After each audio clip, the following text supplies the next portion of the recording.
Hello, thank you for coming tonight. It's good to see everybody. Tonight is the evening panel discussion is how to run for local office. This event is hosted by the League's newest initiative, the Young Professionals Committee. I would like to thank our panelists, Mayor Emily Dean, Representative Luke Masich. Did I say it right? No. I got you. You nailed it during practice. I know. It's Miscavige. Miscavige. There we go. Commissioner Ben Rigby, Senator Laura Smith, and former City Commissioner Callie Wicks. Thank you for offering your time and first-hand experience running a campaign for public office. The moderator for this evening is Ella Smith. She is a partner at Central House Strategies and has been a lobbyist and community organizer at or during the Montana legislature since 2015. She previously served as program director for Catalyst Montana and worked with Northern Plain Resource Council. Ella has played key roles in campaigns to elect state and federal leaders, among other issues. Grounded in relationship building and coalition work, Ella brings a thoughtful, community-centered approach to fostering meaningful and nuanced conversations. The event format will be questions to the panelists by the moderator, followed by time for audience questions and answers. Please find paper and pencils on your chairs to write down questions for the panelists. People will gather your questions to present to the panelists. Becky Pesky will be our timekeeper. And then there's a few things that I would like to mention. If you have not already done so, please silence your phones at this time. And the League is a nonpartisan grassroots organization that neither supports nor opposes candidates or political parties at any level of government. Instead, as our motto says, we empower voters and defend democracy. HCTV is kindly recording this evening's event. For others, the recording of this event may not be used for any purpose without the explicit written permission of the League of Women Voters of Helena area, except by news media or for nonpartisan voter education. Please see the recording policy at our information table for further information. And the information table also has voter registration information, opportunities to learn more about and sign up for League membership, Explain 411, where a voter can view information on candidates and initiatives at election time, all in one place. I now turn the program over to Catherine Anderson.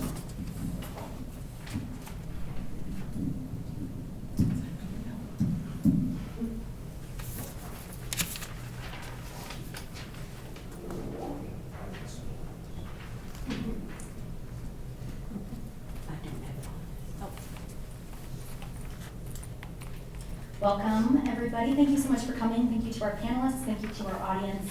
Thank you to the library. Thank you to Ella. I'm going to give a quick bio. Well, Ella, you already had your bio, so I'm actually going to pass over the mic to you to introduce our panelists. And again, thank you all for coming. We're very excited for this event tonight. Thank you. Can you all hear me all right? Wonderful. So I'm just going to give you a little dramatic bio reading of our illustrious panel. I tried to prepare an interpretive dance, but it's not my skill set. So you'll have to forgo that pleasure for this evening. So we'll start with Representative Luke Miscavige. Luke was elected to represent House District 79 in 2024 and serves on the Education Committee. He graduated from Helena High in 1996 and earned a bachelor's degree in computer science from Carroll College in 2000. He's worked as a software engineer and data analyst, and prior to running for legislative office, he served on the Helena Public Schools Board of Trustees from 2017 to 2023. Helena Commissioner Ben Rigby, directly to my left here, was elected to the Helena City Commission very recently in 2025, congratulations, and began serving on January 5th, 2026. He's the executive director of Montana Rural Water Systems, where he's responsible for managing the federal and state programs, staffing, and the operations of the Montana Rural Water Systems. Ben previously worked for the City of Helena Water Department and graduated from, how do you pronounce that? Vincennes University. Very illustrious establishment that I have clearly not heard of, I'm so sorry. With an associate's degree in land surveying and geodetics. Oh my God, I didn't practice this clearly. And honestly, I went to music school, so me not knowing a college says nothing about how fantastic that college was. Senator Laura Smith is a former federal prosecutor of violent crime and fraud in Great Falls and Helena. As Deputy Director of the State Health Department for 5 years, she focused on early childhood and supporting Montana's families. Senator Smith began her legislative career serving House District 79 during the 2023 session. She won election in the Senate in 2024 to represent Senate District 40 in the 2025 session. And Laura's down there with the red hair, my cousin. Just kidding, that's a little Smith joke for you. Callie Wicks, far on the end of the table down there. Callie Wicks served as a Helena City Commissioner by appointment in December 2018 until early January 2020. She was appointed to the position to fill a vacancy left by departing Robert Ferris Olson. She and Ed Noonan ran in November 2019 in the general election to fill 2 open seats that were won by Sean Logan and Emily Dean. During her term on the Helena City Commission, Wicks focused on leveraging her professional background in workforce development and housing to address local infrastructure and social service needs. And finally, our center panelist, Mayor Emily Dean, earned a bachelor's degree from Carroll College and a master's degree in education from Southern Methodist University. Her career experience includes working as a teacher in the Dallas Independent School District. I haven't told her this, but I went to the University of North Texas in Denton, very close by. Communications Director in the Montana Secretary of State's Office, and as Director of Advocacy and Director of Engagement for the Montana School Boards Association. Prior to assuming office as Helena Mayor on January 5th, 2026, Dean served on the City Commission from 2020 to 2026. So let's have a round of applause for our fantastic panel. Okay, so we have some questions. We're going to go through our prepared questions, and then we'll go into audience questions. And if there are slightly less audience questions than anticipated, we have a few additional questions that I might pepper in there. I will give just a little bit of verbal instruction to our panel. There are a few questions that I'll ask you all to respond to, and then otherwise I'll ask the first person to respond, and then I'll say, does anyone have anything else to add, which will allow you all a little bit of extra time to answer the questions and not repeat answers. So I am gonna go down the line to start off. So I'm gonna start with you, Ben, and this first question I am gonna ask of all of you, so be prepared to pass the mic. So, and do you all mind if I call you by your first names this evening? I mind. Wonderful. We respect the office, but it's nice to be casual. So Ben, why did you decide to run for office, and what piece of advice can you give to someone who's on the fence about running for office? Sure. I miss being involved with Helena, working for the city as a the water treatment operator, and then becoming superintendent. I was involved in everything with the city. I mean, when I got into water, I didn't think it would be, infiltrate everything that has to do with the city functioning, but it did. So being involved in that, really sparked my interest on how municipal government really works. And it was great. I missed it, and I felt like the timing was really good. I was always interested in it, and since I took over as the executive director of Montana Rural Water, it gave me an opportunity to become involved as an elected official, because I couldn't as a city employee, obviously. So timing was right.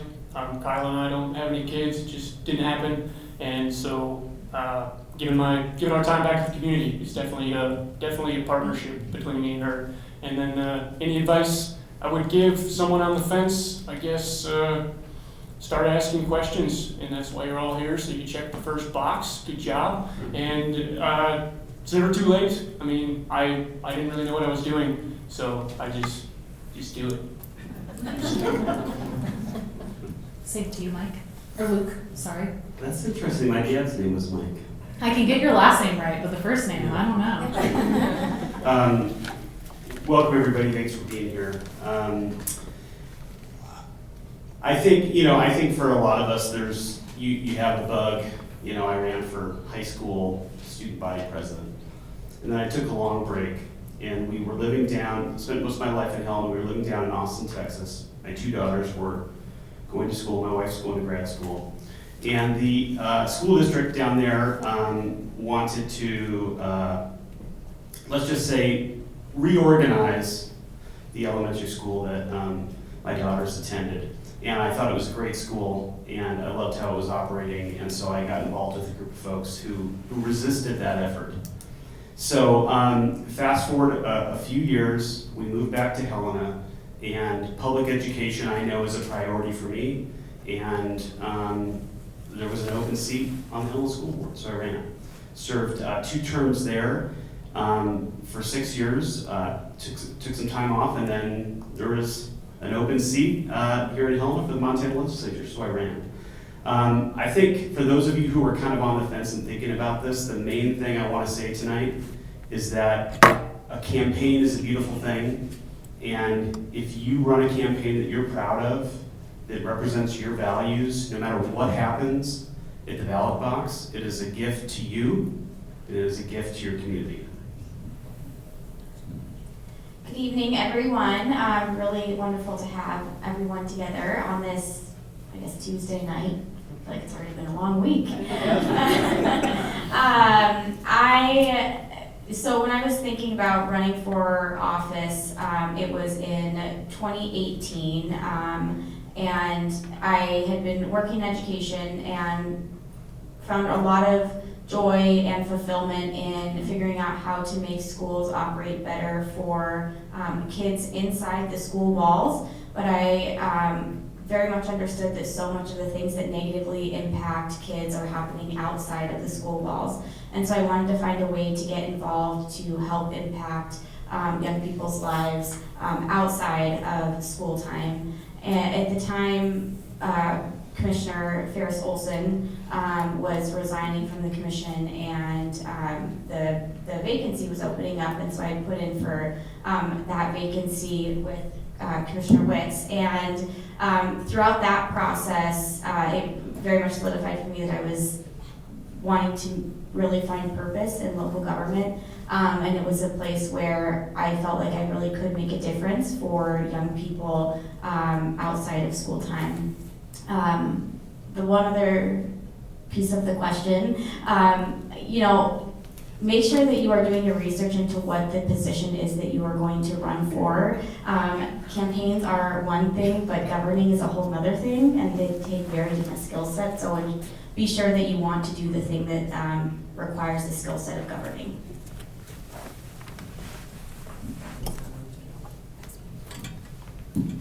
Testing. Sounds like it's working. Thank you for being here tonight. It's been a pretty incredible couple of days. Several members of our panel have experienced this in Helena and in the national news, and I was so hopeful that tonight would look like this, that people came out and are interested in engaging in politics and being a part of it. So thank you for coming. So the first part of the question is, why did you run for office? So I started out as a federal prosecutor, and about 4 years into a 5-year term there, I started realizing that the criminal justice system was coming in at the end of the story. So much has happened in a person's childhood and throughout their lives that I was really interested in moving upstream. So then I ended up at TPHHS and really focused on early childhood issues, just continuing to walk upstream. And Rob Ferris Olson, actually, Rob Ferris Olson is a theme tonight. Our kids went to the same daycare in 2023, and he yelled across the parking lot, "Did you get my voicemail?" And I said, I didn't. And he said, "Do you want to run for my seat?" As he was getting back into his car. And I said, "Yes, let's talk." And it's interesting that happened in the daycare parking lot, because the reason that I'm involved in politics is kids. And I think all of us in this room, if you don't know a kid, I'd like to talk to you. All of us in this room know and care about a kid in our community, and if not in our community, elsewhere.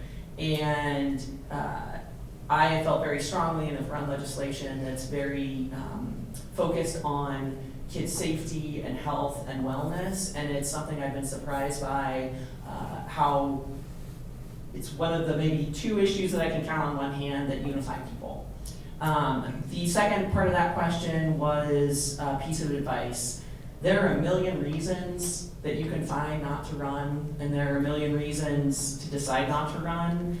And my piece of advice would be follow your gut. If you feel called to run, you should run. Because there's something happening in your community and for you that you feel like your values can contribute. So that's my piece of advice. Thank you. Thank you. First of all, I just want to say thanks again for inviting me to be a part of this tonight. It is wonderful to look out on this full packed house, and just thank you for showing up. It gives me hope in tomorrow, and I really, really appreciate that. In terms of what led me to run for office, I grew up in Chester, Montana, which is a tiny little town on the High Line, where everyone has to be a part of the community in order for the community to thrive. My mom set me up at a very young age. She was involved in an organization, I don't know if it still exists, but it was called Women Involved in Farm Economics. And I got to see a woman, farming is largely a male operation. I got to see my mom go across the state of Montana and to Washington, D.C. and advocate for Montana agriculture. And she would drag me along to the meetings, and I would play in the corner, and I just got very familiar with it. And as I got older, I got to watch her then, who was a government teacher, then run for a partisan county commission seat. Full disclosure, she ran as a Democrat. The district was completely red. When Obama ran, they said it was the reddest county in the nation. And she came out of that with a 72% win vote. And it wasn't because of her party, it was because of who she was and how people respected her and how involved she was in the community. So when I had been in Helena for about, 10, 12, 15 years, I had been having a lot of discussions with people about ways to give back to the community. I was able to serve on a lot of boards, both in Helena and statewide. And somebody came up and said, gosh, you should put your name in for that. And if you know the statistics, you know that women generally take 7 times to be asked. So I guess somebody finally asked me for the 7th time, and I decided to do it. So again, I agree with Luke that anytime you can give back to your community and run a campaign, it is a fulfilling experience. For folks that are interested in running, let me be the 1st, 2nd, 3rd, 4th, 5th, 6th, or 7th person to say, please do it. And again, I just really do think that it's a journey that you're going to go on, and there will be ups and downs, but it is absolutely worthwhile. Thank you all so much. So the next question, I'm going to start with Luke. What skills and experience helped you prepare to run for office? So my oldest daughter is very politically involved. She's an outstanding public speaker. She was a state champion speech and debater. She very much wants to run for political office, and when she does, she'll very quickly eclipse her father in any sort of accomplishment. But one of the things that I've encouraged her to do first is just to live a little bit of life, to go to school, to work, if she so chooses to find a relationship, start a family. And I hesitate to say this because I think there's some young people in the room, and if there's one thing we need in politics, it's for the average age of elected official to decrease quickly and by a lot. But at the same time, when you're going door to door, or you're at events like this, and you're talking to people about what's important to them, I think it helps to just have a little bit of life experience that you can relate to with them. And so that's my first, I guess, I think that's important. And what was the question again? The skills and experience that helped you best prepare to run. Okay, second thing really quick is I do think that my path from kind of advocacy before elected officials to running for a local office to running for a statewide office, not everybody follows that path and many of you don't need to. It was helpful for me in terms of just getting used to advocating in public, learning the importance of local governance, which is by far much, much harder than being in the legislature. And then having that preparation, getting some exposure to statewide issues in taking that step at the state level. So get started wherever you feel comfortable, go forth. And do any of the rest of the panelists want to share some particular skills or pieces of experience that prepared you particularly well to run?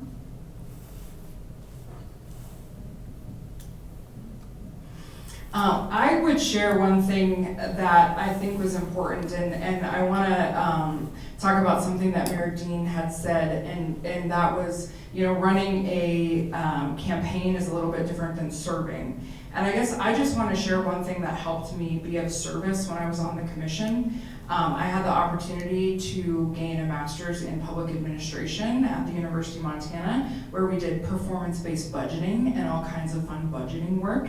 And that was something that I was able to take and feel really confident at in working with the budget. And I think as Commissioner Dean knows that we are going into the budgeting process, and that is a very large chunk of something that you're going to be dealing with on a daily basis as a commissioner. So I think having a background in any sort of public administration or managing budgets, whether it's at the state or a private sector job, is really important. When I read the question, so what skills and experience helped prepare you to run for office?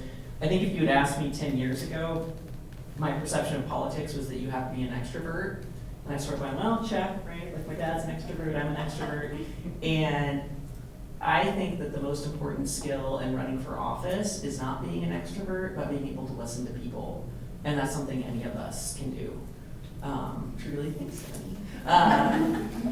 And I think being able to empathize and understand, you don't have to agree with it, but understand the views of people who don't share your values or don't think the way you do, and actually being open to it.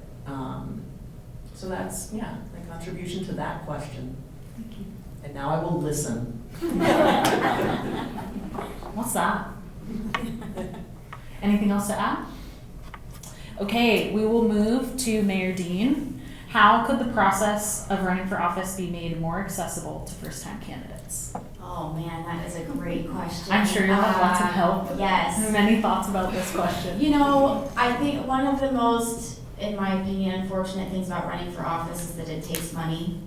You can have all the passion in the world, but unless you can raise enough money to reach people through mailings, through social media promotion, through, just being able to print your literature, to go knock on doors, it is incredible how expensive it is.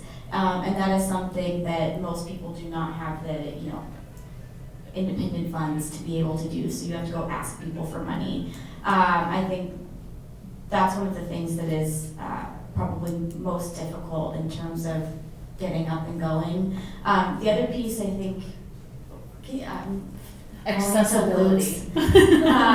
Accessibility. The other piece I would say is, especially having, being a younger person running for office when you're just getting your career really underway at the same time, it takes quite a bit of, and I think this probably goes for as you get older and say you're starting a family at the same time, just the time management piece is really critically important and being very organized. And so I think in terms of being able to make things more accessible, if we had a system that did not so much prioritize having access to raising money, you would have more time to be talking to people. And that is not even at our local level, we don't raise quite as much as other places, but even just in our last mayoral race, I think it was the most that had been raised cumulatively in any previous races, and I don't think neither Andy nor I really wanted to be having to raise that much.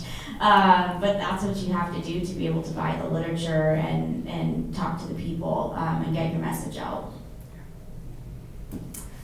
Any other thoughts on making the process of running for office more accessible from others on the panel? Callie? Sorry, I know I was like, oh, I don't think I'm gonna have that much to say about a lot of stuff, but here I am. Well, one of the things that I wanted to say, especially with all of these great folks in the room, is that I think one thing that might be helpful is establishing a mentor program of folks who have previously run for office who, you know, at any point in time you can call and say, I don't know how to file this, or what happens. So I think that would be really helpful for people, just because you have an ally going through something that you've never done before. Any final thoughts? I would say personally that I doubt anyone on the panel would say this, so I'm going to say it, which is that it is very challenging as an elected official to ask for a raise. And I think that we all know about the challenges of cost of living in Montana, the rising housing prices, and you can look up the amount of money that your mayor, your city commissioners, and your legislatures make for their travel time, to live in Helena, their living stipend, and how much they are paid for their time.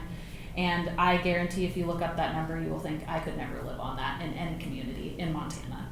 So I think if what we really want is a citizens legislature where people at any level of income, working any job, can run for office and represent the views of those groups of people, I think we need to really think seriously about how much we're paying our elected officials. And it's pretty much impossible to say that as someone who's currently elected.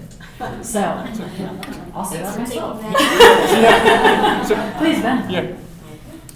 So to follow up on that, since it's public information, you know, full disclosure, I just started, got my first paycheck, $137. And how late were you in the commission room last night? It was about 10:30, so not between my free time last night, I make, you know, maybe $3 an hour on a good day. Thank you for letting me take a little bit of moderator liberties there. I'm going to start this next question with Laura. What were the unexpected costs associated with running for office? Did you use a campaign manager? And do you feel that having a campaign manager or other sort of support staff is necessary? Thanks for starting with me. So unexpected costs, this is not necessarily financial, but when I ran in 2022 for the 23 session, my kids were 5 and 3, and it was a big shift for them, for me to go out and knock doors, and they weren't quite at the age that I could bring them with me, and so there were some life costs, frankly. And I think it doesn't matter if you've got kids or grandkids or no kids, there are sort of those costs that you don't capture with money, but you capture with time. And I actually have a friend who just texted me who is running for office, and she said that her son has been telling her that he misses her. And so these are sort of the costs that you sort of know are coming, and recognize that you're not going to be perfect in your other parts of your life, and we're not meant to be perfect, I don't think, as humans. And so just recognizing that other parts of your life might be impacted for a short or slightly longer period of time. And then what I did is I found ways of either involving them in the campaign, which was way more fun for all of us, and made space for them during the week when I wasn't knocking doors. So that was an unexpected cost for me. I don't necessarily often talk about the personal stuff, so there it is. And then the second part of that question was, did I have a campaign manager? So I started off without one. It was a lot to do it by yourself, and I'm not sure that I would recommend that. I ended up sort of partway through the campaign being connected through a friend with a young person who was applying to go to law school, very, very smart, very, very organized, and he essentially ended up being a volunteer campaign manager, and it was transformative. So not everybody bumps into a individual who's in that position, but it can be anybody in your life who's interested in helping you. They don't have to have expertise. They don't have to be a professional campaign manager. It is a role that you can pick up and learn about pretty quickly. There are 3 or 4 key things that you need to be keeping your candidate on track with, and there are groups that can help you with that. And so I would recommend recruiting somebody to do it with. It also just makes it more fun. There are a lot of moving parts in a campaign, and having a thought partner and a campaign partner, I found was extremely helpful. And I love that your stop sign is a red heart. It makes me feel like you're drawing a boundary, but you're also doing it with love. Thank you. Additional thoughts on this one? Yes, please.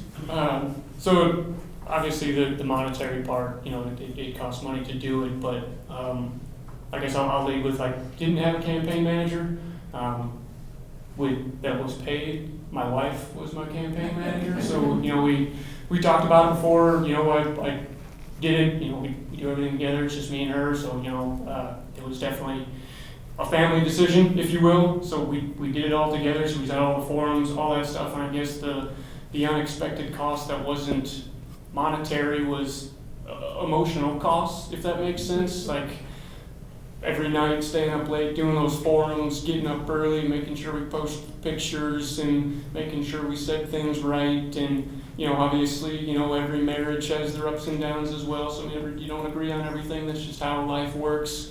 So just the emotional effects on your life, and balancing a day job and making sure that everything else happens that's supposed to happen in life.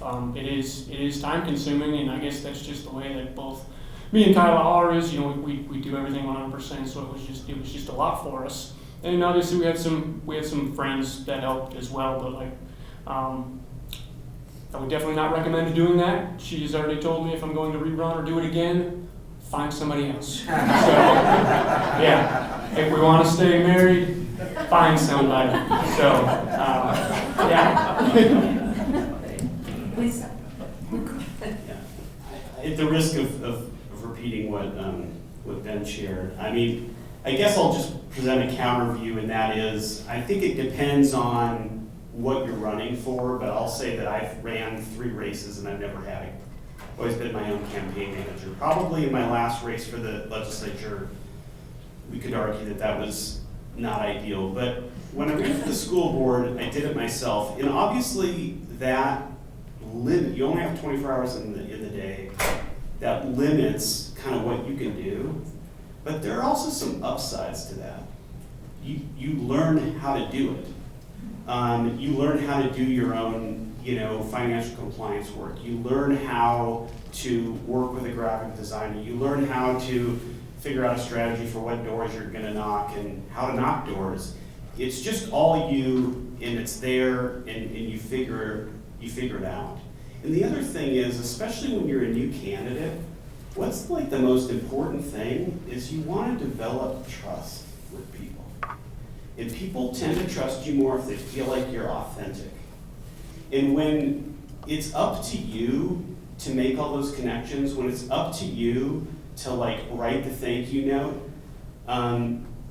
that limits what you can do, the number of people, but it also increases the impact of, I think, that one-to-one communication. And in politics, as with business, you impress one person and they share that with people. So if you have a campaign team, whether it's a spouse or a volunteer or somebody you're hiring, that's great. Teams can accomplish more, but don't let that stand in your way, especially if you're running, I think, for, I'll say, a school board race or something like that. I've never in my 3 races used a campaign manager, but in this final mayoral race, after the primary, I did have a couple people that paid someone to help with social media, because it was an area where I knew I was not having the time to, like, I could ask my mom and my husband to come to all the events and take the pictures, but like, I'm still the one writing all the content, messaging all, so that was hugely helpful this last time to find someone to help with that piece. But I agree with Luke that especially in the first couple, it was so helpful to me to be able to really develop my voice, because it's, you know, you learn how to communicate effectively with various constituencies, and you really want to be able to connect with people, and that does take a lot of practice. And so I think when you aren't having someone, you know, writing scripts for you or answering questions for a forum for you or writing the thank you notes, it makes a big difference. I think the other thing is that you become a lot scrappier, back to the money piece, you become a lot scrappier in terms of making your budget go as far as possible. And so in all of my campaigns, like I have printed all of my, you know, postcard thank you notes with my logo on the back and then handwritten all of them. And I was, during this last one, I was at the post office and I would run into the same person every single time I happened to be at the post office, and I would be labeling all of my invitations to things and putting the stamps on them. And every time he said, "That's why you're gonna win. You're doing it yourself." And I was like, "Oh, that's not fine, but thank you." But it does. I mean, it really it forces you to be really thoughtful about every penny you're spending and every word you're saying and writing and conveying. Never be afraid to talk to other candidates. Sometimes somebody wants a quarter time of a campaign manager and you might be able to split the person. So, lots of creative options out there. For this next question, I'm going to start with Callie. What was the most positive outcome of running for office, regardless of the election result? Thank you, that's a fantastic question. I thought a lot about, you know, what I want to share in, you know, going through the election process, the campaign process, and I'm going to crave your guys' indulgence for just a little bit because I'm the only person on this panel who's actually lost a race. So please clap for me, make me feel better. And again, congratulations to all of our winners. But one of the things, there's two things that I really took away from my campaign that I'm actually very proud of and I think were really good experiences for me. And one of them, I want to start by saying you guys are going to be put in tough situations when you run for office. And if you guys go back to like 2018, 2019, we as the city of Helena were going through some growing pains, right? Like we had what I would consider is a pretty conservative commission. And then we had kind of switched over into a much more progressive commission, and I was appointed. And as we were running through the process, I you know, was approached by a news media operation to go through the endorsement process. And when I showed up to that, it became very clear to me that that entity was very interested in getting some dirt. They really wanted to know about the hirings and firings. They wanted to know about the city manager. They wanted to know about things that were, quite honestly, it was not legal for me to talk about. And it became very clear in that meeting that that's what they wanted in order to get that endorsement. And I made it very clear in that meeting that I was not willing to do that. I was willing to talk about the issues, but I was committed to the city. I did not want to open the city up for a lawsuit. And I also really respected my fellow commissioners and I respected the people that were working for the city of Helena. So when I walked out of that particular building, I knew that an endorsement was not going to be coming for me. And I knew that that was going to make things rougher for me, but I am actually very proud of having gone through that moment and having gone through that, you know, being able to say, no, I'm not going to do that, because there was a lot of pressure there. And I want to go back to something that Luke said about being able to, you know, be very happy with the campaign you run and being very authentic. And I also want to make it clear that probably only Commissioner Noonan and myself were put in that situation because we had access to that. Other candidates did not have access to that. The other thing that I wanted to say is I really met some fantastic people along the way that I would never have met if I didn't run for office. One of those people was our former Commissioner Ed Noonan. And some of you guys may remember Ed. He was just a fantastic human. He was a tireless advocate for the arts. He was a member of the LGBTQ community. He did everything possible for ADA accessibility. And when I first got on the commission, I did not know Ed very well, and we did not have a lot in common. He was much older than me.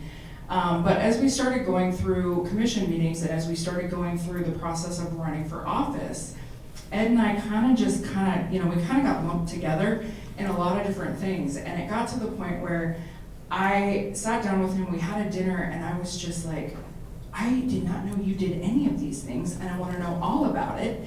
And we just really got to have this great relationship to the point where, like, I would stop at Starbucks on the way to the city commission meetings, and I knew I had his order programmed into my phone, and I would just get it and bring it, and he was like a giddy child when I would bring it up to the commission chambers. So unfortunately, after the race, he passed away very suddenly. And every day, I still have his obituary hanging on my wall. I am really, really just happy that I got the opportunity to know him. So thank you for giving me time. I appreciate that. Knew him or not, let's do a little round of applause for Ed.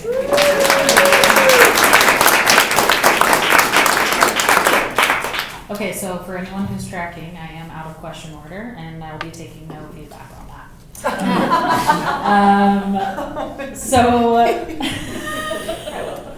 The jokes are flying tonight. For the next question, I am going to start with Ben, but I imagine many of you will have thoughts on this one. So, what strategies did you use to engage with voters, and how did you maintain ongoing communication and relationships with your constituents? That's a good question, because when I started this, I obviously didn't have a very well-known name in town. My objective working for the city was to not be in the paper, so I was glad to not be a household name at the time. And look at you now. Yeah. Yes, thank you. So good, bad, or indifferent, you know my name. I'm in the papers now. So, but your water's still good. But in 2025, it's so strange that we have so much news, so much media, everything in our face all the time. But there's really no central media outlet anymore. We don't get a newspaper. Everyone has their own little news outlet. They probably have the app on their phone. So we could probably, take a poll in this room, and there'd be 27 different apps you get your news from. So that was definitely a challenge. And so the strategy that I had to basically come up with, that every single person sitting next to me will probably agree with, is running a local race. You just got to get in front of the people. I mean, knocking on doors. I mean, that was definitely my biggest thing, from getting advice from everybody. So, and a hobby of mine is, I'm an ultra runner. So I would just, put a backpack on with my flyers, and I would walk all day, and just, if you weren't there, I'd hang it on your door. So if I missed you, I apologize, but hopefully you got my flyer on your door. And so that was one of them. And so the time, to go back to the other question on the consumables of a race is time as well. And then once you do, knock on a door and someone answers, because I'll be honest, it's pretty few and far between. It's just everybody's busy with their life these days. Like I said, they got news in front of their face. They're doing things. They're taking care of their kids. They're doing their job, things like that. So when you finally did get someone, engage with them, set up coffee or something, follow up and give them that follow up, and that really means a lot to someone. Just to even answer an email that I've found out is, just a simple sentence, to answer the question or anything like that. But that's definitely my strategy is, just try to stay connected as much as you can. I know we all get busy. I'm busy. I still have, I'm not gonna lie, my mailbox has 77 emails in it, so I'm gonna try to get those to this evening after I get done with this. But that's the strategy that, just connection, doors. Half the room says 77. The other half says, oh, it's less than 100. That's the commission side, not my day job. thoughts on connecting with your constituents and engaging with voters? You know, one of the things that ended up becoming and is still one of the more fulfilling parts that started during the campaign is when you come across someone who does not agree with you. And you get to have an opportunity to really push yourself to understand where they are coming from and how you can connect with them, because that is the whole point of running for office, is connecting with people. And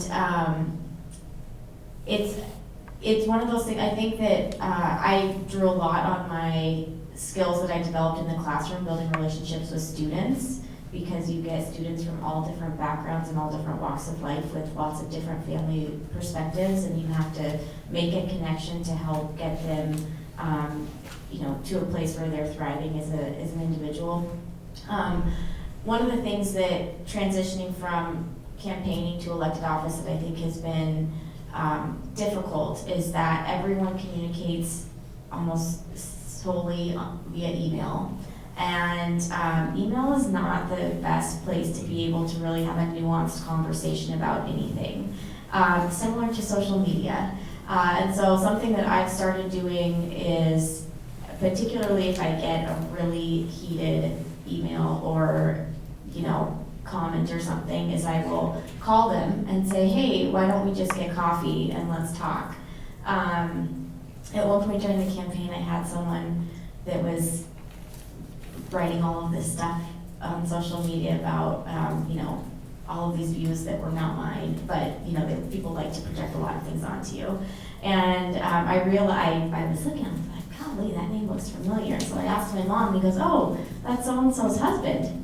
And my mom worked with this gal, and so I messaged him and I said, hey, I'm Liz Dean's daughter. She said to tell your wife hi. I'd love to get together and have coffee and talk a little bit about this. I didn't hear back, but every single social media post about it had been deleted. And so I think it's one of those things where when you can just create those personal connections, it goes a long way. Anything to add, Laura? I would say don't overthink it. Be yourself in your conversations and communications.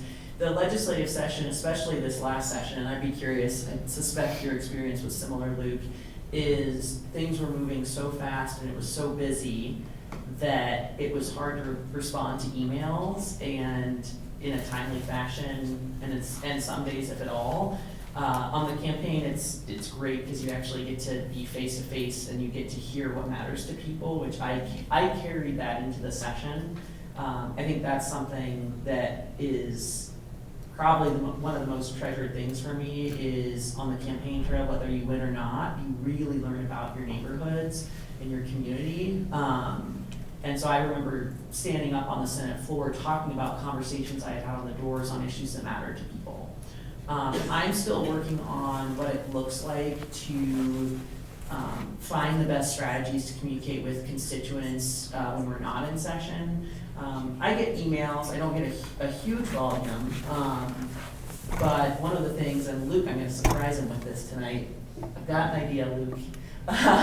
One of my ideas is during this interim to have sort of like coffee office hours, and I'll see if anybody shows up, right? But Luke and I share constituents. About half of my district is HD 79, and so just being available. I also think coming to things like this is important because we get your ideas about how to communicate. I agree with the mayor, email's not always great. And so I'm interested in your ideas on how best to stay in touch over the interim. Because we're not always campaigning, the Senate is every 4 years. And so what does it look like to make sure that I'm still plugged in to what you want as constituents? Find her at the Merc. Farmers Lots of places. Okay, please. Luke. Can I get in on this? Yeah, please. I've already cut a question, so. Do you not like my coffee idea? No. I turn this on. Senator, whatever you want to do, I agree.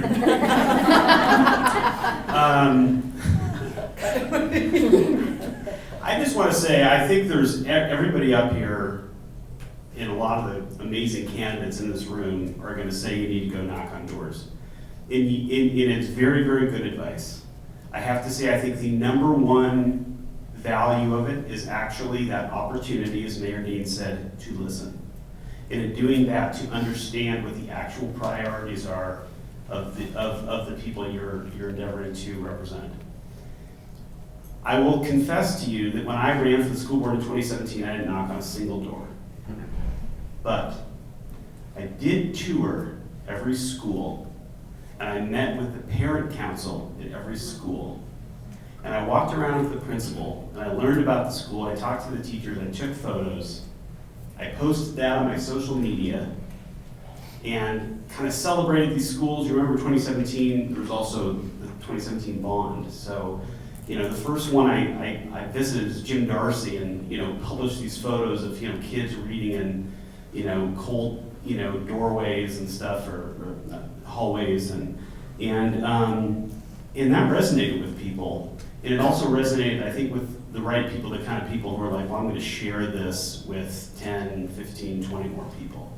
So do not quote, I am not saying that you should not knock doors, you absolutely should.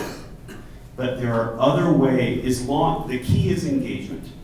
Find opportunities that are unique to the race that you're running, where you are talking to people who care about what you're trying to represent, and do that.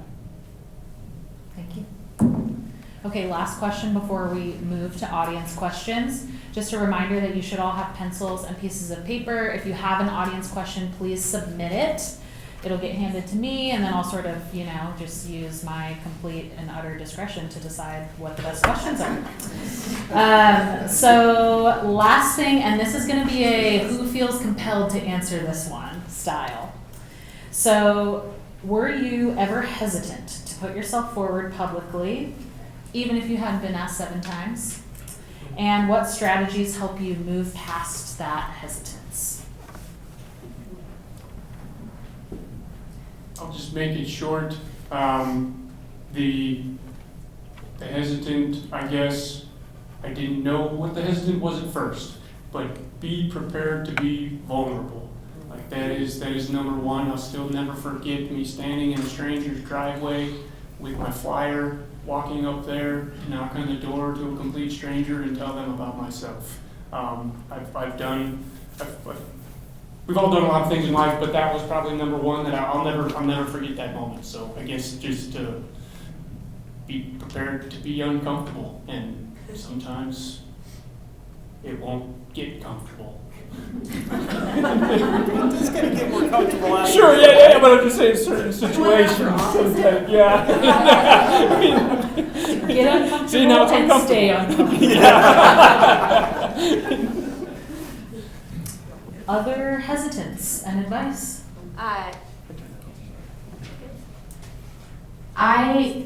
It's interesting. I am not naturally an extroverted person at all, and in fact, I would say, growing up, I was always someone who was friends with all different types of groups, but I was never wanted to be, in the front. But I really, really enjoyed being part of different service groups and different organizations, and on, every, playing a sport every season. I really enjoyed the team aspect. And so much of being a public servant is truly the team sport part, and I think that's a part that does not get as much recognition as it really should, because it takes a whole lot of people to make all parts of our government function. And just like when you're on teams, you may not, get along with, you might be a libero and you don't get along at all with your outside hitter. You still have to work together to be able to cover the court. And so you draw on those same type of skills in public service, is that you figure out the way to at least find common ground and hopefully move forward as a body. My skin has gotten so much thicker since running for office. I thought that, I was involved in student government at Carroll College, and I'm not Catholic, and so that was, that was like the extent of me being an outsider. Running for the commission, COVID started 3 months after being sworn in, and that was a really wild experience, and so your skin gets thick pretty quick.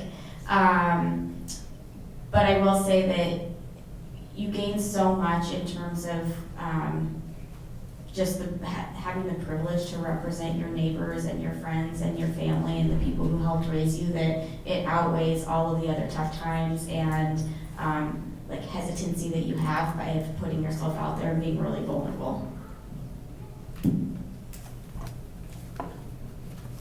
I'll be quick in my answer, but I think this is probably one of the most important questions on the list, so I'll chime in. So the question was about sort of the hesitancy. We talked a little bit about what that looks like in a campaign, but in serving, there are so many hard moments, and you're going to have so many people asking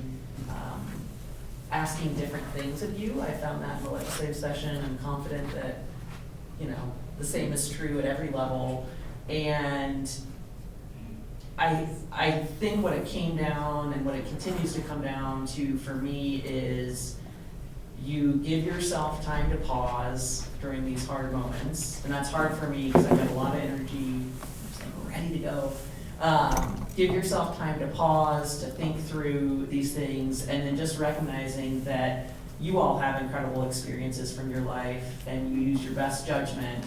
And then for me personally, recognizing and reminding myself that I may not have made the right decision.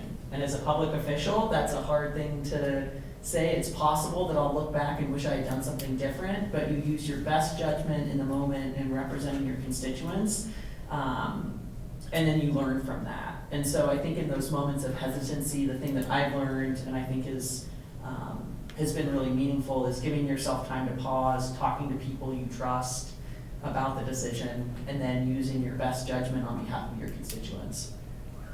Callie? Thank you, and I'll be quick as well. I think the vulnerability is real, and it's something that you're gonna feel. I think one of the other things that's really important about that journey is that when you first put yourself out there and you are vulnerable, you're gonna find people that come out of the woodwork that are champions for you, that you did not know existed.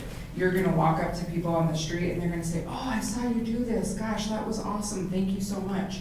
And that's gonna fill you up, and that's gonna give you the opportunity to keep moving forward and keep doing that work. Thank you all. It is really hard not to just add my own thoughts at the end of everything. I'm usually a panelist. Give us your thoughts.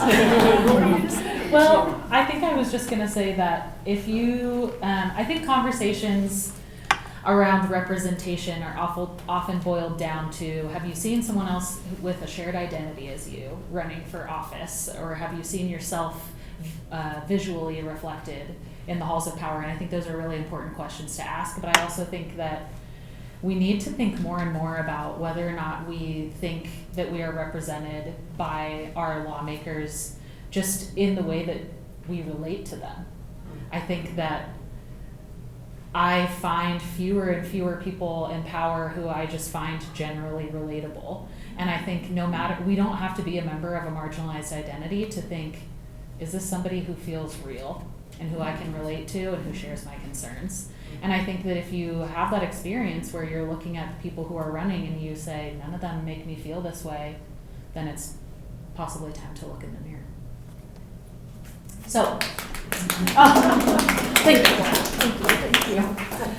Well, so multifaceted question here because we are very curious about the sort of financials of it all. So I'm going to read sort of the slew of questions because they're all related and they're all super important, and then I'll track your answers and come back to anything that maybe we don't touch on. So we do have some questions about like how much did your race cost? So for any of you who are willing to share, how much does it cost to run for city commission? How much does it cost to run for Senate? And if you've experienced, a difference between commission and mayor and you want to share that, I think folks are really interested, like, what are we really talking about here? How do you raise the money? Like, how can you, if you've never asked anyone for money for a cause before, how do you do that? Or at least what's the first step? And is it possible to run for office while working full-time at your day job? So this is the kind of like the vibe that we're digging into. For anyone who's willing to like kick it off by sharing a specific amount, I actually do think that that's really helpful information, and then we can kind of dig into some of the auxiliary questions. So I think it was about for the mayoral race, I want to say we ended at maybe 38,000. I think Andy, I know, doesn't it make you want to throw up? And then for my first commission race, it was, I think, 17,000. I would say first step, get a P.O. box. Because Helena is a place, really good donors still write checks. And let me tell you, Helena, the great thing about Helena is that there are so many people here that are connected to and understand kind of the infrastructure that has to exist for government to work. Because everyone is connected in some way to, state government, associations, public service, etc. And then ensure that you have, your campaign bank account and your website that has your donation button. I think that there are a lot of different ways you can go. If you're running for a legislative race, the parties kind of decided for you in terms of you've been incentivized to use particular platforms. For nonpartisan seats, you have a little bit more flexibility, but the bummer thing about online is they take so much in the administrative percentage. And so I would say those are the first couple of things to think about. It really, when Eric Fever ran for the commission, I think that he ended up raising 40,000 for his commission seat. Mayor Collins in his reelection, I want to say he was maybe 35,000. I think Andy Hunthausen for county commission last time was close to 50. Don't quote me on the exact numbers, but those are the ballparks. And so it does take, and I mean, we're capped at $450 per person. And so that, and $450 is a lot of money for anyone to give. But when people max out, that makes a very big difference. So I'll chat just a little bit about sort of the second part of that question, which is, can you work full-time and run for office? When I ran, I was working full-time. I was a sitting commissioner. I served on at least 6 boards, statewide and local, and was having a high-risk pregnancy. So it was, I guess I want to say this because I think, there's something out there that says if you want something done, go ask a busy person, right? So there's that part. But then there's also that piece of what's realistic. I absolutely do think that it is realistic to run for office with a full-time job, but I do think that you want to have your team, whether that's your partner, your family, your friends, people that are going to support you and help you. And then I also just want to say too, have grace for yourself. There are things that are going to happen. I gave birth in the middle of my race, and that put me out of commission for a while. But would I change it? No, of course I wouldn't change it. So again, I just think have some grace for yourself and just be prepared to plan and really be organized. Yeah, you can have a job, and it's going to be a lot. I just did it, so it's going to take a lot of time.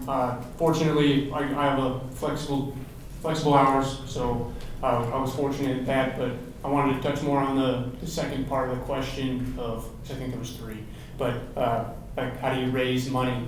And touching on my answer before on being ready to be uncomfortable, I'd never asked anyone, even really my mother, for money before. So like that was strange. And former Mayor Wilmot Collins really helped me out with that one. That like, just do it. If you're at a forum or an event like this, people are already here and they want to be involved and they want to feel like they were part of something special. And he almost made it seem like to me that people almost got offended if you didn't ask for money sometimes, because even if it was $5 or $10 or whatever, they still feel like they were part of something special to touch on. They want to see someone that maybe represents their values more so than what they see it being in the elected position right there. So like $5 to someone really does mean a lot, and so just ask, and you'll be surprised on how much people are willing to be involved in something that means a lot to them. So yeah.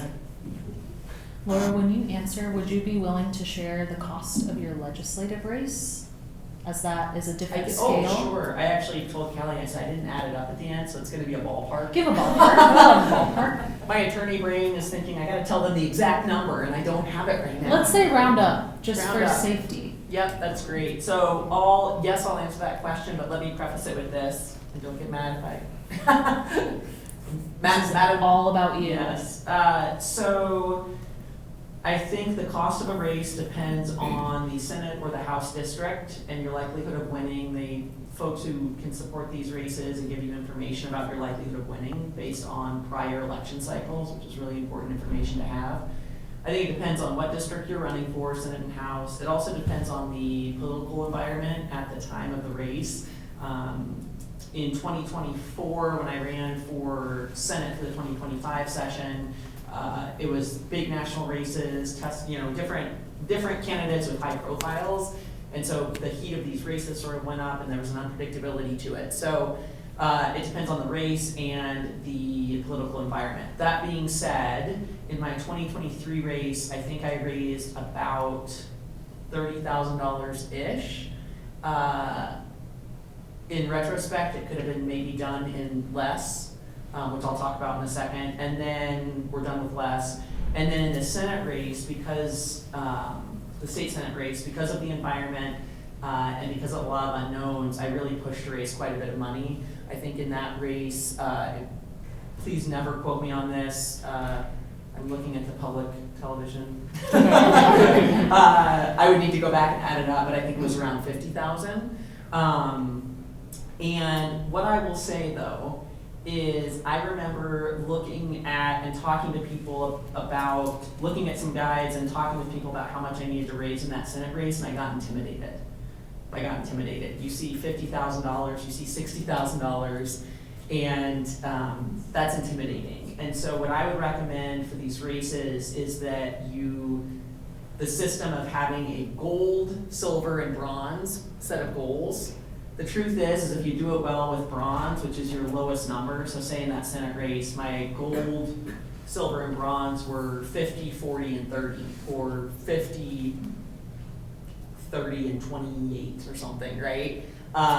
The truth is that in my personal opinion, if you've got a really solid bronze plan where you've dialed in on the different ways that you want to connect with people, don't think that you have to raise $50,000 or $60,000. Do not let that be an obstacle. It shouldn't be, and I don't think it is at all. Ella, I just thought of something that I wanted to add to. I think for folks that are running for office, the type of office is going to be important in terms of the amount you have to raise and what your quote-unquote universe is. So I was just helping out on a race for a county attorney where our universe was the entire county. So we raised about $40,000. I think the other candidate was very similar. If you're in a House district, you're actually going to have a much smaller universe. That's going to be like 2,000 or 3,000 people. Senate is probably like 5,000 to 6,000 people. Helena is very interesting in the city, as other cities will have wards or districts. We do not have that in Helena. It's the entire city. So I feel like when I ran, I think my universe was like 30,000 people. And I feel like it raised between like 10 and 15, I can't remember either. But just to keep that in mind, what that is gonna look like, and for those of you who are running for the legislature, it might be a smaller universe, so good for you on that.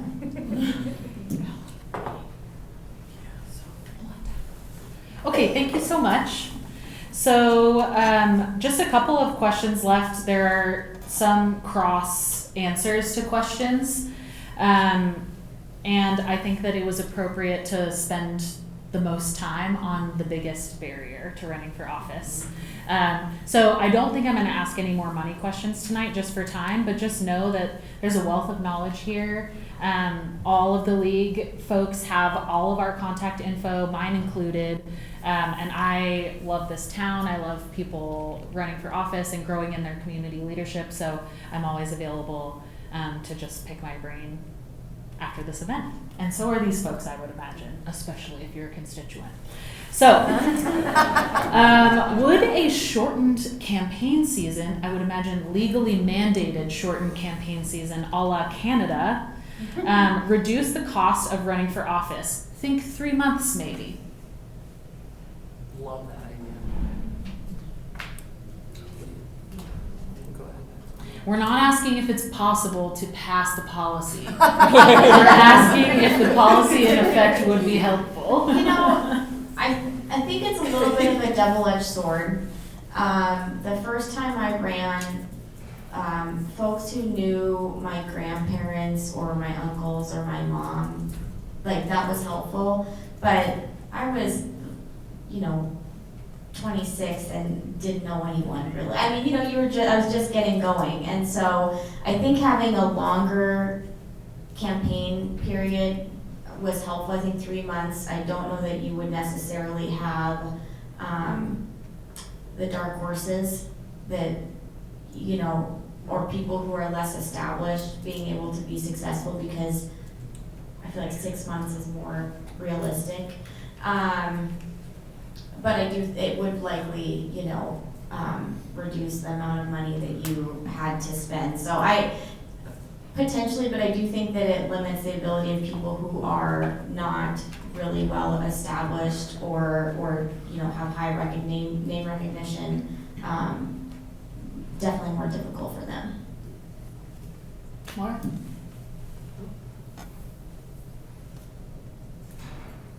So one of my favorite phrases is questioning the premise. So whoever asked that, I love that. Questioning the premise of the length of our current season. It was interesting. So at first sort of blush, I thought, oh, that would be nice to, condense it to 3 months. But then you have all that constituent contact, campaigning, door knocking. It really condenses it into a pretty tight period. So that might be a barrier for folks. I don't know, pros and cons. I'm not sure if that contribution was meaningful, but I gave it to you. I think it's a very interesting hypothetical to explore. Luke, I would be interested in hearing from you on this, because I think our school board race is pretty truncated, right? Like from filing time to when the election isn't that, it's smaller? Yeah, that's definitely true. There's not a built-in kind of mechanism for a primary in that kind of a race. I guess like municipals it can happen, but it usually doesn't. No, it actually never does. So yeah, it is shortened. Yeah, I think I don't know. I haven't thought this one through. If you want to limit the amount of money that's spent in a campaign, you have to set a limit on the amount of money that will be spent on a campaign. I mean, that's the bottom line. I do think that the 3 months seems short, but I will say 2 things. If you are trying to do this, you do have a full-time job, you have a partner and a family, maybe that is kind of built-in, some built-in barriers that would be actually helpful to a lot of people in balancing all that. I also think you have to think, I'm thinking about my legislative race where I got into it really very late. I got into a busy primary a few days before the deadline, and I felt so behind, and I was. But it was also like, okay, we know we need to focus. We know we need to work hard, get it done. And there is this kind of nuanced thing in campaigns sometimes around momentum. And I think sometimes one of the risks, one of the benefits of starting early is that you have all that time to meet voters, to get your message out, raise money, do all of it. On the downside though, sometimes it's harder, I think, maybe to build that momentum. And you can get to a point where it's like, wait a second, you're still running? Like, you aren't actually doing the job yet? Or, it's because a lot of people, understandably, are not like these political insiders who are tracking all this, And so I think you regardless, I'm doing my best to answer the question. I don't have a good answer. I think you want to think about, regardless of what the rules are, you want to think about that. And even if you know you want to run, and you're like, I have a whole year or something, I think you want to think about how you're going to break that up and how you're going to spend your time. And I think when you get close to that election, you want that momentum to be on your side. You want people talking about how you're working so hard and you're making connections, and this is the person who I think is going to win. I did want to mention really quickly for folks who are going to run out and file for office, because I hope at least half of you are going to do that. Speaking of truncated time, we do have truncated time to sign up. For some reason this year it's like 2 or 3 weeks when it's normally like over a month. So if you're thinking about it, get in early. Is doing it for the first time, it's definitely a long process, but I think it gives you time to, longer than 3 months, it gives you time to make mistakes and learn from your mistakes and figure out what worked and didn't work, and keep it short. But I'll also say, during the campaign, you will be saying, I wish this was shorter.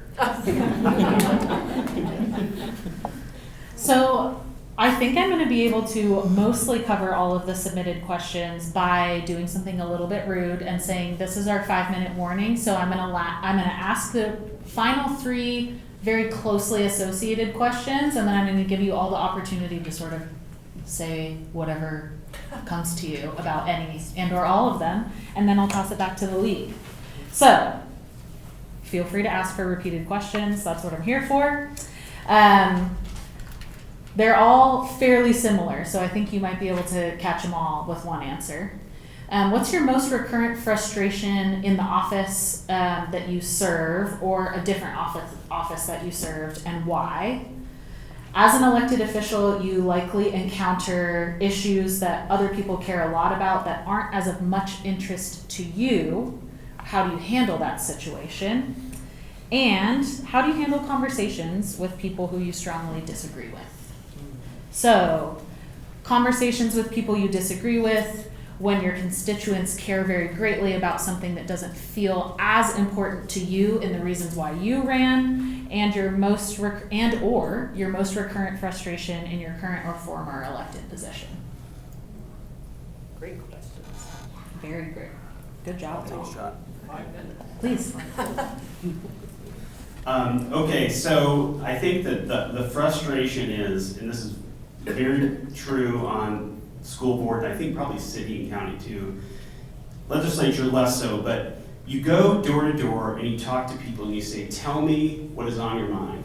And they tell you what is on their mind. They tell you share their problems. And with the school board, they're just like, well, I love this teacher, but they left, or I really don't like this teacher, or my kids, don't have, their books are falling apart.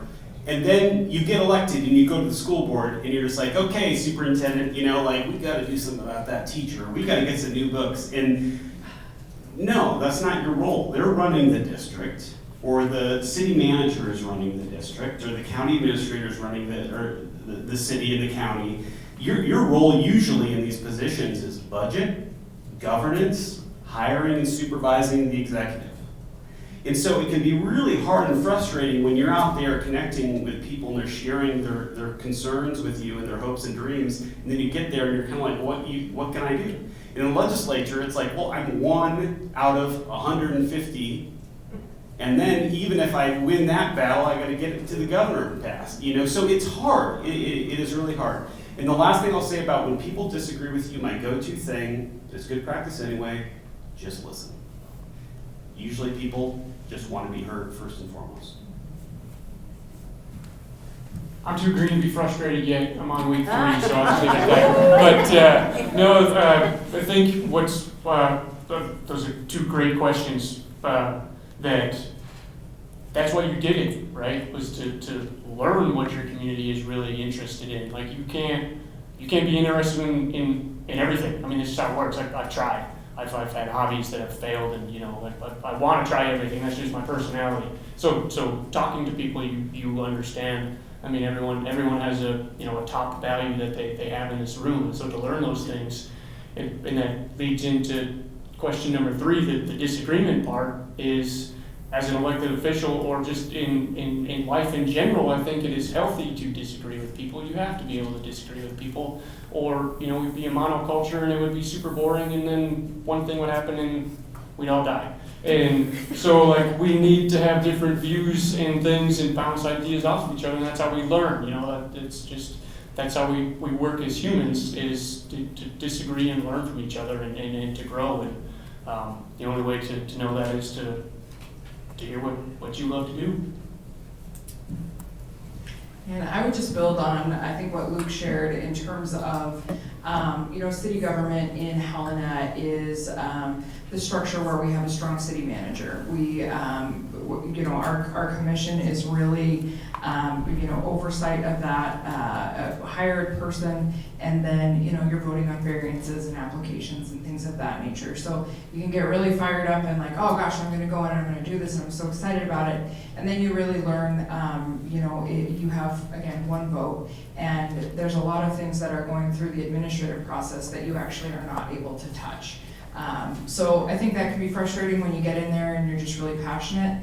And then I think the other piece about, listening to folks who are disagreeing with you, again, as Luke said, you're listening. I think the thing that I always try to do is understand the motivation and where the passion is coming from. So even if I might not agree with them, I really want to know, why you're so passionate about this, or why you feel this way. And when I can understand that, I feel like that gets me a little bit further into understanding your position.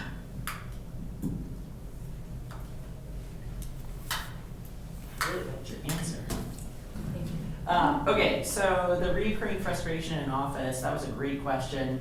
About 2/3 of the session, I'm not sure if you felt this way, Luke, but I walked into the Judiciary Committee meeting room, and there were something like 40 or 50 bills on the list to be heard that day, and we have 4.5 hours to do it.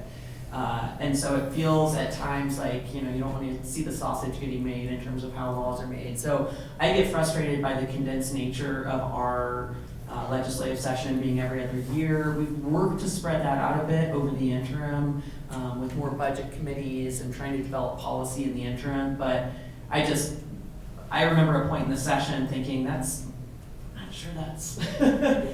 fair to everyone, right? To the public, to legislators who are voting on it. So I do get frustrated by sort of the pressure cooker nature of how condensed it is, because our issues are getting way more complicated, our budget is complicated, and that's a really short period of time every other year to do it well. The question about issues that are not of interest to you, that's also a great question. I have tried to learn what I can. I think every issue is interesting, which is a blessing and a curse. And then I try to connect people with legislators who have a special interest in that, because I think we often forget at the legislature that when we pass a bill, it applies to everybody in the state. So it doesn't matter if I carry a bill or if I connect you with somebody who actually has specialized knowledge who can carry it well and potentially a lot better than I could. So I try to connect them up with other legislators. And then the last question, I think, is probably more important than ever, which is how do you handle conversations about people who disagree with you? I love what you said about understanding their why and their motivation. I found it's often a personal experience that people have had, and that's so important to understand. And then the last 2 things that I'll add in relation to answering that question is having curiosity and kindness. I think we are in a state of play where we've got to recognize that everyone is human, and so I think being curious about their motivations, curious about their ideas, and interacting with kindness is really important. Doesn't mean you have to agree with them. My biggest frustration is always not having enough time. If we could just find like 3 more hours in the day, man, could we get a lot done.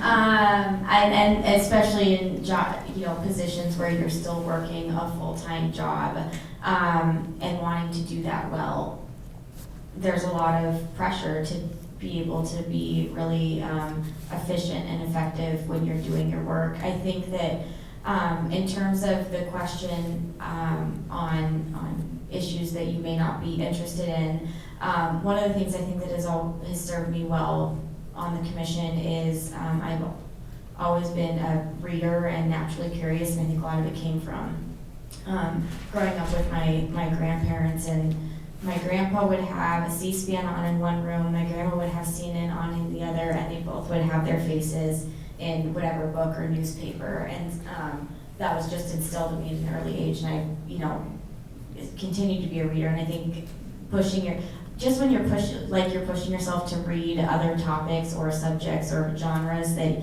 you may not normally be interested in, it's a similar thing when you're working on public policy and pushing yourself to really learn as much as you can on those particular areas. I had no idea that I was going to become so passionate about infrastructure when I first ran for the commission, and it is what I think about. I mean, a lot of hours of every day, thanks to Ben. And I now work, try really hard to ensure that I am as up to date as possible on all of the things that I need to know to make really good decisions.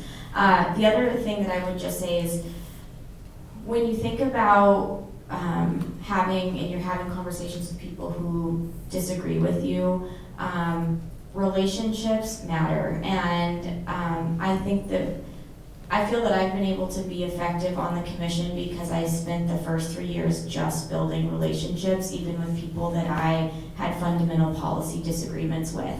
And that's even with like city managers and department heads. And it makes a really big difference when you are able to have genuine relationships and you care about them as a person, beyond what their job is and what your job is. And you're a lot more likely to be able to give each other grace on the areas that you disagree with, or find common ground, even when it's maybe feels tough, so that you can move forward. And I am a big believer of, I don't think that you should let the perfect be the enemy of the good, because progress is progress. And even if it is painful and slow and you feel like you're giving up something that you were like, oh, I really wanted to keep that part, if you're able to move it forward, that's better than nothing. And I think that being able to swallow your own pride on some of those pieces and maintain good relationships goes a really long way. Well, what a panel, everybody. How lucky are we?